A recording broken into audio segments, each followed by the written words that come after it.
বন্ধু বান্ধৱীসকল জনপ্ৰিয় অভিনেতা কিশোৰ দাসৰ এখন নতুন অসমীয়া ছবি আহি আছে আপোনালোকৰ মাজলৈ অতি সোনকালে।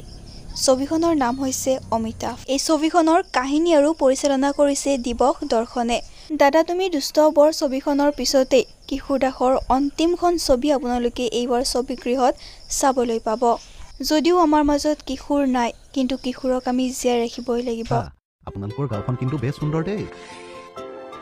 আহিব সেইকাৰণে বৰমূলীয়া কেইজন ৰখি আছে ছাৰ ভগৱানৰ কাৰণে। কি ভগৱান নহয়, ৰাক্ষস।